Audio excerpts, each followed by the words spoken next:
Toby, Yes. how are you doing? Very well, sir. How are Very you? nice to have you here again in Thank you. Mexico. Thank you. How's the path these years between Grail of Titans and now? How have you been working on? I have been working on everything.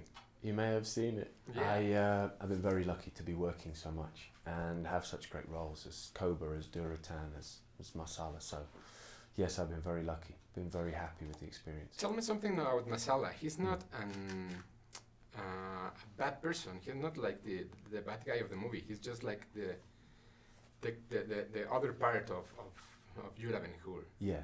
I mean, I probably, hopefully, like you and many others, I'm tired of knowing the villain at the beginning.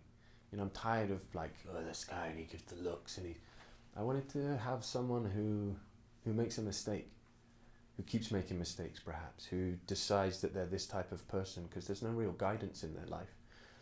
And that's really what Marsala is. He's kind of unguided. He has a best friend in the world, and all he wants to do is make him proud. I mean, it's more important for Marsala to have Judah proud of him than the mother who brought him up, or the sister he lived with, or his own father. And so that rage I feel at the point where I make that terrible decision for the mother and sister is a rage directed at Judah for not seeing my point of view, not seeing Marsala's point of view, and realizing, I know you're lying. You don't have to. We know each other. This could be ended. And the perpetual lie and the pressure from his superior officer, I wanted him to enjoy the cruelness of sending people away, because that's honest. People don't realize what's going to come. They don't know what that journey for those people is.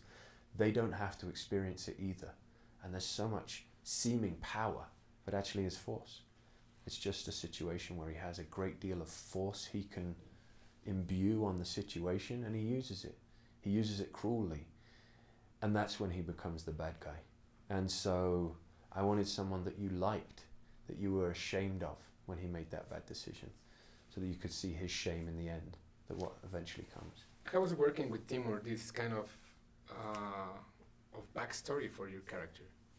Well, Timur's very, very good in the sense that he wants actors who are going to do that work. He doesn't want to explain to you everything or his idea of how it is. He's a visual director. He knows how to make this exciting when we watch it. So it was very nice to be left to my own devices and come to Timur and say, this is how this is, right? This is that situation. And of course we had pressure. Nobody really wants to make a film where the bad guy really makes that terrible decision. They wanted me to be forced into it. But I said, that's not real. That's not the honest way. We make these terrible decisions. And if we make a film where no one has responsibility, the responsibility is someone else's, well, then he gets away with it. It's his responsibility. It's his terrible action. He does that deed. Now, what's the consequence of that? The consequence is what happens. It burns him out. It empties him and hollows him, knowing that his brother's gone away, hearing that his brother may have passed on the ship as it collapses. It's amazing what damage we do to ourselves for the punishment we give through shame. So that was interesting to me. That was a much more interesting story than just, oh, we're remaking the story, but with explosions. What explosions? How are we doing that, you know? It was much more interesting to tell the story of, these are people, these are things we do, and we feel shame about them. It's a very physical movie and a very, I don't want to say macho movie because, well, the Bible just puts away the women because that has all the way has been, but it's a very physical and very manhood movie. What was your experience in the chariot scene? My experience for the chariot, I mean, going back to the manhood thing, I have a lot of friends who are professional athletes who are female, and the feeling's the same.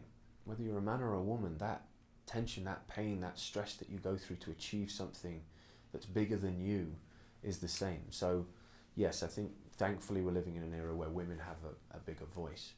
The chariot race was exhausting. It was 3 months filming it.